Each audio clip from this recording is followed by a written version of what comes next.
नमस्कार दोस्तों, अभी अभी कोलकाता डॉक्टर केस को लेकर बहुत बड़ी अपडेट निकल कर आ रही है, जिसे सुनने के बाद आपके होश उड़ जाएंगे। दोस्तों, आपको बता दें, सीबीआई की टीम को कोलकाता डॉक्टर केस से जुड़ी एक अहम कड़ी मिल चुकी है।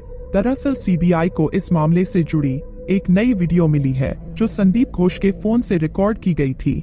लेकिन संदीप घोष ने इस वीडियो को घटना के अगले ही दिन अपने फोन से डिलीट कर दिया था, और इस वीडियो को डिलीट करने के बाद वो ये सोच रहा था कि सीबीआई को ये वीडियो कभी नहीं मिलेगी। लेकिन संदीप घोष ये बात भूल चुका था कि सीबीआई क्या चीज होती है।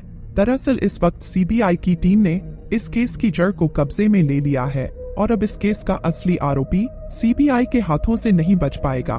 दोस्तों, डॉक्टर बिटिया के इस केस में हर रोज नए खुलासे होते जा रहे हैं, जिस वजह से यह केस उलझता जा रहा है। और इस वक्त जो खबर सामने आ रही है, उसने पूरे भारत देश को हिलाकर रख दिया है। आज देश का हर एक व्यक्ति यह मांग कर रहा है कि जल्द से जल्द डॉक्टर बिटिया को इंसाफ मिल जाए। लेकिन इस वक्त सीबीआई की टीम फुल एक्शन में होने के बावजूद भी अपने फाइनल डिसीजन पर नहीं पहुंच पा रही है, क्योंकि अभी तक सीबीआई की टीम ने कोर्ट में अपनी चार्जशीट पेश नहीं की है, जिस वजह से आरोपियों को सजा मिलने में समय लग रहा है। अभी तक हम सबको यह लग रहा था कि इस केस में केवल संजय राय और संदीप घोष ही शामिल हैं। लेकिन पोस्टमार्टम रिपोर्ट में डॉक्टर बिटिया के शरीर से 150 ग्राम सीमन पाया गया है, जिससे यह पता चलता है कि इस पूरे मामले में 2 नहीं बल्कि 5 से 7 लोग शामिल हैं।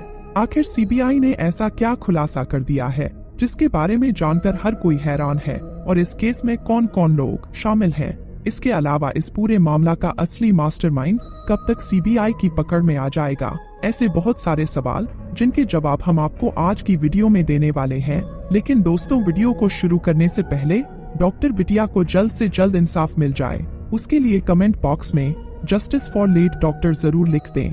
दोस्तों, आपके कमेंट करने से हमें कुछ नहीं मिलेगा, लेकिन हम जो कुछ भी कर रहे हैं डॉक्टर बिटिया को इंसाफ दिलाने के लिए कर रहे हैं, क्योंकि आपका एक छोटा सा कमेंट इस बात को भारत सरकार के जिम्मेदार अधिकारों तक पहुंचा सकता है। मेरी आपसे एक विनती है कि डॉक्टर बिटिया को इंसाफ दिलाने के लिए अपना एक छोटा सा सहयोग जरूर करें। तो चलिए आज की इस वीडियो को शुरू करते हैं। दोस्तों, हमारे इस देश में जिन लोगों को जनता की हिफाजत करने का जिम्मा दे रखा है, वो न सिर्फ अपने फर्ज को भूल चुके हैं, बल्कि इंसानियत ही शर्मसार हो जाए ऐसी हरकतों में लिपटे हुए हैं।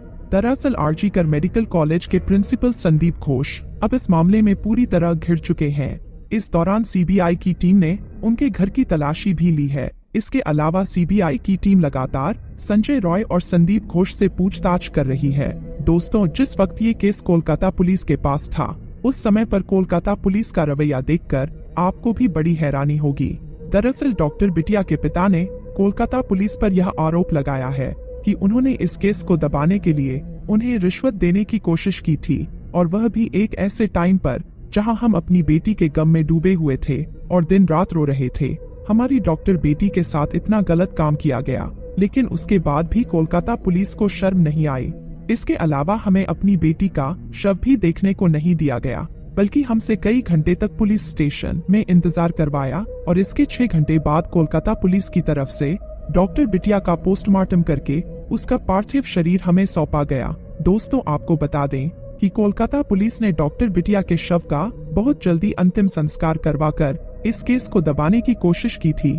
कुछ रिपोर्ट से ये भी पता चला है कि कोलकाता पुलिस ने एक सफेद पेपर पर डॉक्टर बिटिया के माता पिता से सिग्नेचर करने के लिए कहा था, लेकिन उन्होंने मना करते हुए वो कागज को फाड़ दिया था।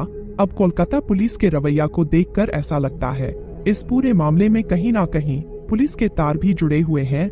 इसके अलावा दोस्तों, डॉक्टर बिटिया की चाची ने भी एक बड़ा खुलासा किया है। वह अपनी सपोर्ट में कहती है कि इस पूरी घटना के दौरान डॉक्टर बिटिया के माता पिता को बार बार प्रिंसिपल रूम में भेजा जा रहा था। कुछ समय बाद जब हम एक साथ मिलकर अस्पताल के सेमिनार हॉल में पहुंचे, तो वहां पर पुलिस की बहुत भीड़ लगी हुई थी, और डॉक्टर बिटिया के चारों तरफ अस्पताल के डॉक्टर और नर्स भी खड़े थे। लेकिन जब हम भीड़ को हटाकर सेमिनार हॉल के पीछे की तरफ पहुंचे, तो वहां जाकर पता चला कि डॉक्टर बेटी के माता पिता को एकांत रूम में बैठाया गया है।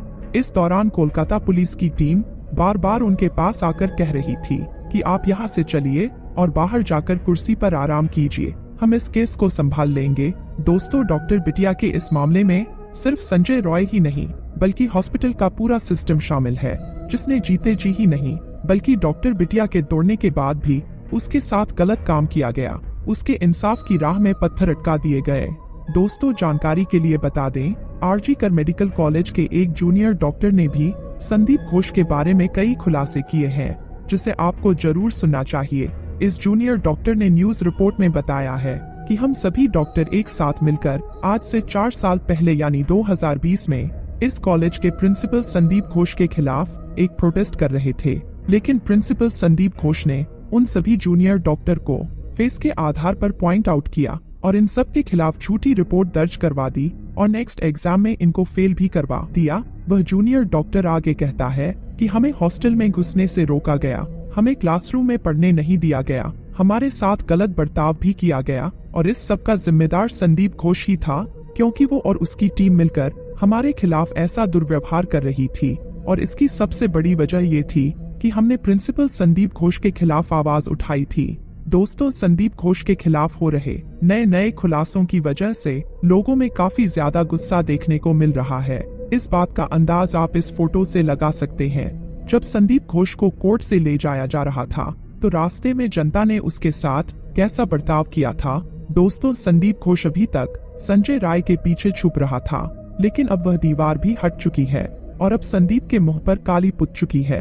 एक ऐसा व्यक्ति जो इतने बड़े कॉलेज को संभालता था, उसके काले कारनामों ने उस कॉलेज को बर्बाद करके रख दिया और अब उसका काला चेहरा और उसके काले कारनामे लोगों के सामने आ चुके हैं। दोस्तों, अभी तक हमने आपको बताया था कि इस अस्पताल में महिलाओं के साथ गलत कार्य, अस्पताल के वेस्ट मटेरियल और मानव अंगों का कारोबार किया जाता था। लेकिन अब जिस कारनामे के बारे में हम आपको बताने वाले हैं, उसे जानकर आपके पैरों तले जमीन खिसक जाएगी और इस गोरख धंधे के बारे में सुनकर आप आश्रम मूवी के पार्ट 1 और पार्ट 2 को भी भूल जाएंगे। दोस्तों, आप बिल्कुल सही सुन रहे हैं। इस गोरख धंधे का खुलासा होने के बाद अभी सीबीआई की टीम ने मीडिया से बात करते हुए यह बता दिया है कि अभी तक आरजी कर मेडिकल कॉलेज के जितने भी लोग हिरासत में लिए गए हैं, उसमें लगातार यह संख्या बढ़ती जा रही है और अब कुछ ऐसे लोगों को भी हिरासत में लिया जा रहा है जो डॉक्टर बिटिया के करीबी और घनिष्ठ मित्र बताए जाते थे। दोस्तों, ये इस वक्त की सबसे बड़ी खबर है। आखिर डॉक्टर बिटिया के दोस्तों को सीबीआई ने रिमांड पर क्यों लिया है, यह पूरी कहानी हम आपको इस वीडियो में आगे बताने वाले हैं, तो बने रहिए इस वीडियो में लास्ट तक।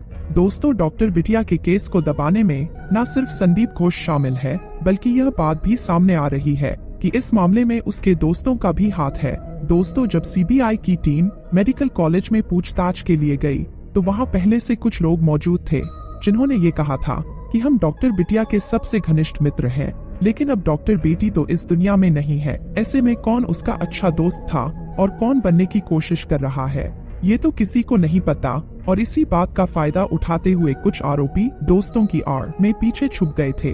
लेकिन जब सीबीआई की टीम में सख्ती दिखाई और 3rd डिग्री देते हुए पूछताछ शुरू की, तो पूछताछ में ये पता चला कि ये डॉक्टर बेटी के दोस्त नहीं है, बल्कि मामला कुछ और ही है। दरअसल यही वह लोग थे जिन्होंने डॉक्टर बिटिया की चीखों को दबाने का काम किया था। डॉक्टर बिटिया की कोई भी बात इस अस्पताल से बाहर ना जाए, इसमें भी यह लोग शामिल थे। जब डॉक्टर बिटिया इस दुनिया को छोड़कर चली गई थी, उसके बाद भी ये लोग उसके माता पिता को डरा और धमका रहे थे और अपना मुंह बंद करने के लिए पैसों का लालच भी दे रहे थे। दोस्तों, आप सोचिए उस बिटिया की आत्मा को कैसा महसूस हो रहा होगा जब उसे पता चला होगा कि उसके चले जाने के बाद भी उसके माँ बाप के साथ कितना गलत व्यवहार किया जा रहा है। दोस्तों, इस पूरे मामले में हर वह प्रयास किया जा रहा है जिससे इसका मुख्य मास्टरमाइंड पकड़ा ना जा सके। और आप इस बात से अंदाजा लगा लीजिए कि संदीप घोष ने बिना पोस्टमार्टम रिपोर्ट के यह कैसे बता दिया था कि बेटी ने खुदकुशी की है, उसके साथ किसी ने कुछ भी नहीं किया। डॉक्टर बिटिया के साथ जो गलत काम किया गया था, उसके बारे में तो कोई चर्चा ही नहीं की गई और इस झूठी कहानी को बनाने का सिर्फ एक ही मकसद था कि मुख्य मास्टरमाइंड को बचाया जाए। दोस्तों, आप सोचिए, एक लड़की जो मध्यम परिवार से थी, वो अपने डॉक्टर बनने के सपनों को पूरा करने के लिए इस अस्पताल में पढ़ने के लिए आती है और उसके साथ जब गलत काम किया जाता है तो पूरा अस्पताल और उसका पूरा स्टाफ मिलकर इस केस को दबाने की कोशिश करता है। लेकिन अब बहुत हुआ, अब इन लोगों की एक नहीं चलने वाली, क्योंकि अब इस पूरे मामले में मेरे जैसे, आप जैसे और हम जैसे देश के करोड़ लोग एक साथ मिल चुके हैं। अब डॉक्टर बिटिया को इंसाफ मिलकर ही रहेगा। दुनिया की कोई भी ताकत डॉक्टर बिटिया को इंसाफ मिलने से नहीं रोक सकती। दोस्तों, मैं आपसे एक बार फिर से निवेदन करती हूँ, अगर हमें डॉक्टर को इंसाफ दिलाना है तो हम सबको एक साथ मिलकर आवाज उठानी होगी, एक साथ मिलकर सरकार तक इस बात को पहुंचाना होगा। उसके लिए वीडियो में जस्टिस लेडी डॉक्टर जरूर लिखें, जिससे ये बात सभी अधिकारियों तक पहुंच जाए। दोस्तों, डॉक्टर बिटिया की आत्मा को शांति मिल सके, उसके लिए वीडियो में ओम शांति जरूर लिख दीजिए। अगर डॉक्टर बिटिया को इंसाफ दिलाने की हमारी ये मुहिम आपको पसंद आई हो